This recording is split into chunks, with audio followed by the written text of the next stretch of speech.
Faire du vélo ou son jogging, se promener exactement là où passait auparavant le mur de Berlin. Un joli moyen de suivre l'histoire, pas à pas, mais pour certains, les rares traces du fameux mur sont trop dures à trouver. Nous, on est tombé dessus par hasard en regardant la télé.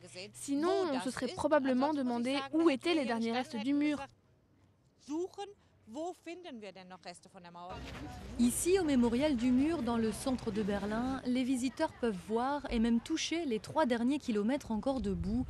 Une part minuscule quand on la compare aux 155 kilomètres de béton qui ont autrefois coupé la ville en deux. Au début des années 90, nous avons laissé passer notre chance de conserver quelque chose de plus impressionnant.